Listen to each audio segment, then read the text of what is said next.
लूटपाट जैसी घटनाओं के कारण किसी भी व्यक्ति को अपनी कीमती वस्तु को खोना पड़ सकता है।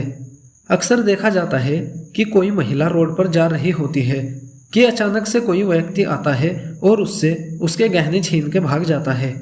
ऐसे अपराध कभी भी किसी के साथ भी हो सकते हैं। ऐसे अपराध का शिकार होने पर तुरंत कार्यवाही कर अपनी कीमती वस्तु जल्द से जल्द प्राप्त करने के लिए कानूनी जानकारी होना बहुत जरूरी है। इसलिए आज हम इसी तरह के मामलों से निपटने वाले एक बहुत ही आवश्यक कानून के बारे में आपको बताएंगे कि बीएनएस की धारा 309 क्या है, यह कब लागू होती है, बीएनएस सेक्शन 309 के तहत लूट के अपराध की सजा क्या है, बीएनएस सेक्शन 309 जमानती है या कार जमानती। आज हम इन सब के बारे में जानेंगे।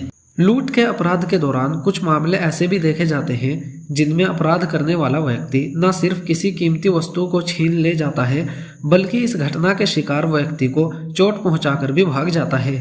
ऐसे मामलों में पहले भारतीय दंड संहिता की धारा 390 के तहत कार्यवाही की जाती थी, लेकिन नए कानून लागू होने के बाद से इसे भारतीय न्याय संहिता की धारा बीएनएस 309 में बदल दिया गया है। इसलिए यदि आप कभी भी इस प्रकार के अपराधों का शिकार हुए हैं तो बीएनएस की धारा 309 आपको बहुत अधिकारों के बारे में जानकारी प्रदान करेगी। इसलिए इस विषय पर आज की इस वीडियो में हम पूरी जानकारी देंगे। सबसे पहले जानते हैं बीएनएस की धारा 309 क्या है। भारतीय न्याय संहिता की धारा 309 लूट को एक ऐसी चोरी के रूप में परिभाषित करती है जिसमें बल या धमकी जैसी बातें शामिल होती है। इसमें बताया गया है कि जब कोई व्यक्ति चोरी करने या किसी संपत्ति को छीनने के लिए धमकी या हिंसा का प्रयोग करता है तो वह लूट कहलाती है। इसमें लूट को दो प्रकार से बताया गया है। नंबर 1, लूट में चोरी या जबरन वसूली शामिल है। इसमें चोरी यानी अनुमति के बिना संपत्ति लेना या जबरन वसूली का प्रयास यानी किसी को संपत्ति देने की धमकी देना शामिल है। नंबर 2, हिंसा या हिंसा की धमकी। चोरी या जबरन वसूली के साथ हिंसा यानी चोट पहुंचाना या तत्काल हिंसा की धमकी, गलत तरीके से रोकना यानी किसी की आवाजाही को प्रतिबंधित करना या मौत होना इसमें शामिल है। चलिए एक उदाहरण से समझते हैं।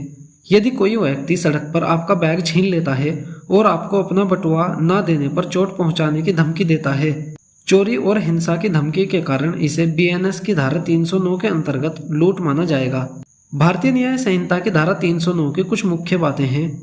नंबर 1, जो कोई किसी व्यक्ति से हिंसा या डराने धमकाने पर उसकी संपत्ति छीन लेता है वह लूट का अपराधी होगा।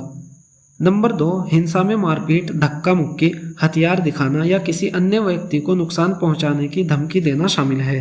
नंबर 3, डराने धमकाने में पीड़ित को डराना, उसके सम्मान को नुकसान पहुंचाने की धमकी देना या उसके परिवार को नुकसान पहुंचाने की धमकी देना शामिल है। आइए जानते हैं बीएनएस 309 कब लागू होती है। यदि कोई व्यक्ति रक्षा के लिए या अपनी संपत्ति को बचाने के लिए बल प्रयोग करता है तो उसे लूट का दोषी नहीं ठहराया जाएगा। यदि कोई व्यक्ति गलतफहमी के कारण किसी की संपत्ति छीन लेता है तो उसे लूट का दोषी नहीं ठहराया जाएगा। यदि चोरी, हिंसा, धमकी पीड़ित को रोकने या तत्काल नुकसान का डर पैदा किए बिना होती है तो यह केवल चोरी है, लूट नहीं। साधारण भाषा में कहे तो बिना किसी धमकी के कुछ चुराना बीएनएस 309 के तहत लूट नहीं माना जाता। बीएनएस की धारा 309 के तहत लूट का उदाहरण, मान लीजिए कि एक व्यक्ति राजेश रात के समय एक सुनसान सड़क पर चल रहा है। तभी एक सुभाष नाम का व्यक्ति चाकू दिखाकर राजेश को धमकाता है और कहता है, अगर तुमने अपने मोबाइल और पैसे नहीं दिए तो मैं तुम्हें चाकू मार दूंगा। डर के मारे राजेश अपना मोबाइल और पैसे सुभाष को दे देता है। इस उदाहरण में सुभाष ने राजेश को धमकाने और बल का प्रयोग करके उसके सामान को छीन लिया। यह घटना बीएनएस सेक्शन 309 के तहत लूट की श्रेणी में आती है क्योंकि इसमें चोरी के साथ साथ बल और भय का भी उपयोग किया गया है। बीएनएस 309 में लूट की सजा। भारतीय न्याय संहिता की धारा 309 में लूट की सजा को अलग अलग प्रकार से मामले की गंभीरता व स्थिति के आधार पर बताया गया है।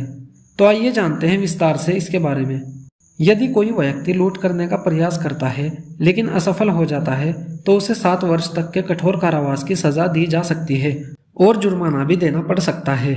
जब किसी व्यक्ति के साथ लूट का अपराध सफल हो जाता है तो सजा अधिक कठोर होती है, जिसमें दोषी पाए जाने पर अपराधी को 10 वर्ष तक के कठोर कारावास की सजा दी जा सकती है और जुर्माना भी देना होगा।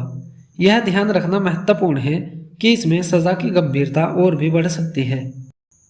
सूर्यास्त और सूर्योदय के बीच राजमार्ग पर लूट। इस मामले में कारावास की अवधि 14 वर्ष तक बढ़ाई जा सकती है। यह रात के समय सुनसान राजमार्गों पर होने वाली लूटपाट की घटनाओं पर लागू होती है। चोट पहुंचाने के साथ लूट। यदि अपराधी घटना के दौरान शारीरिक चोट पहुंचाता है तो सजा और भी कठोर हो जाती है। यहाँ अपराधी और उसके किसी भी साथी को या तो आजीवन कारावास या 10 साल तक की कठोर कारावास की सजा दी जा सकती है। साथ ही जुर्माना भी लगाया जा सकता है। आइए जानते हैं BNS 309 में जमानत कब व कैसे मिलती है।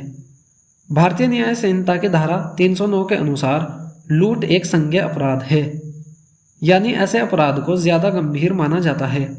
लूटपाट जैसे मामलों की गंभीरता को देखते हुए इसे गैर जमानती रखा गया है, जिसका मतलब है कि आरोपी को जमानत पर रिहा नहीं किया जा सकता।